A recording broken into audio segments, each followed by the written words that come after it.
คนเบิ่งนะเบิ่งเด้อ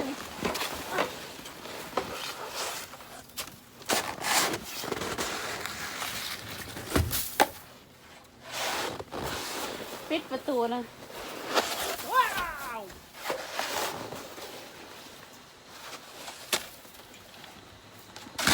นี่แบบมันสูงมากเลยนี่พูดได้ท่วมเขา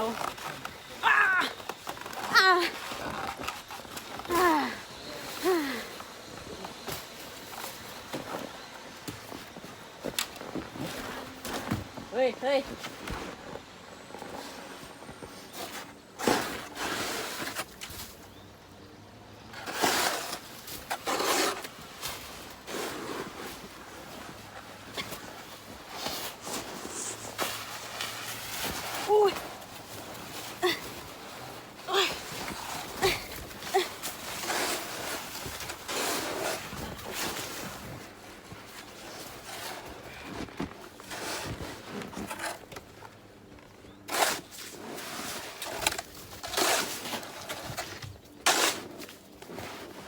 อุบาทวัสโนเนาะอุบาทวหิมะเนาะพี่น้อง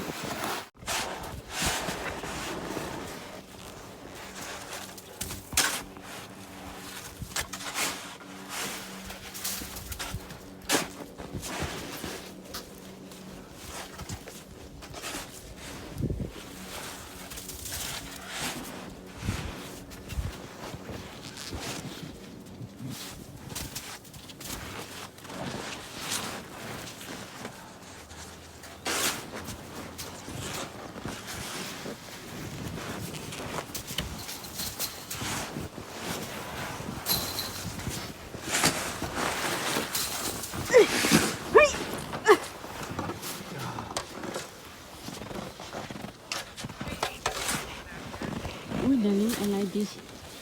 I like this picture moment.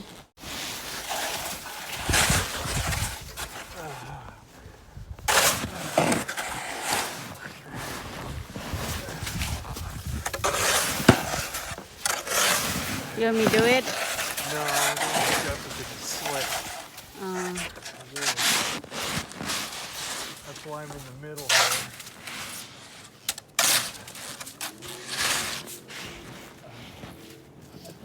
นะอันนั้นเสร็จไปแล้วนะคะ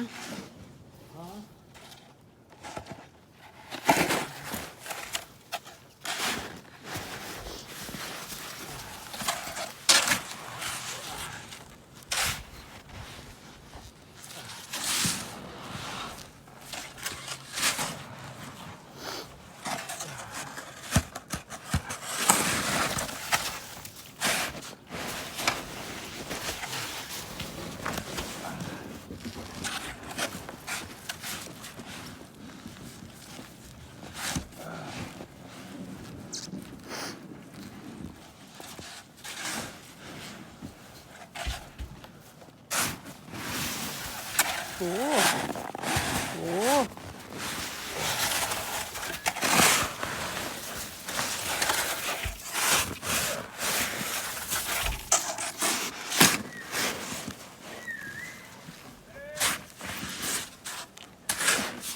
มันเนี่ยเต็มเลยพุ่นนะจักยามได้สิละลายได้บ้านี้พี่น้อง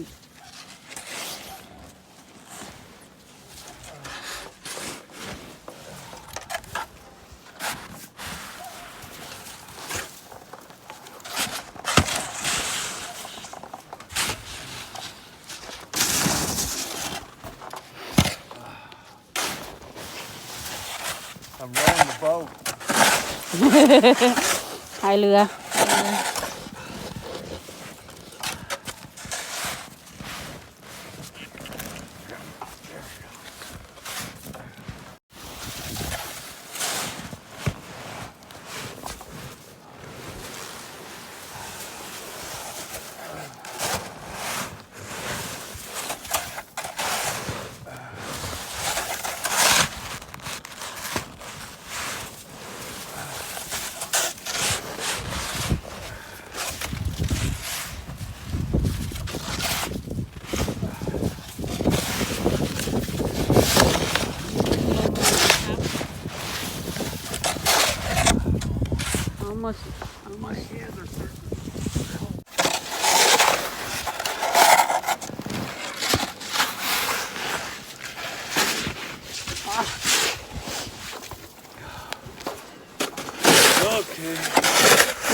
เสร็จแล้ว I still got the truck, but I gotta warm up my hands first.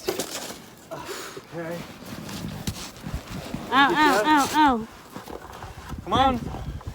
รอก่อนสิ I'm losing feeling in my fingers. พี่ไม้บอกรีบเพราะว่าตอนนี้มือเขาไม่รู้สึกละโอเคwe gotta go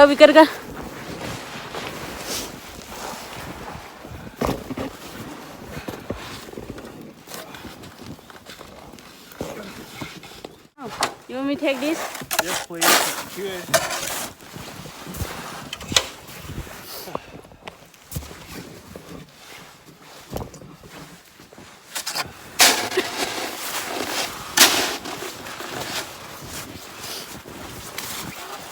เข้าบ้านกันเด้อพี่น้องเพราะว่าเดี๋ยวจะออกมาเฮ็ดรถต่อห้อมมือพี่ใหม่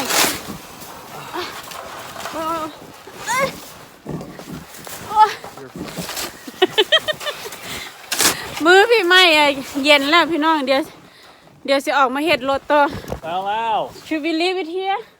You should Oh, leave it yeah, there. leave it there. Good girl. Good girl. Yeah, leave it there. That's fine. We're gonna do it again, right?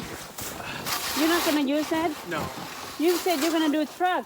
Yeah, I can do the truck without the ladder. Are you sure? Yeah. Okay.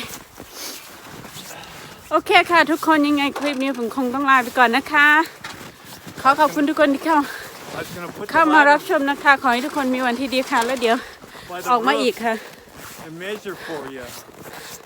ไปแล้วค่ะ เดี๋ยวออกมาใหม่ สวัสดีค่ะ บ๊ายบาย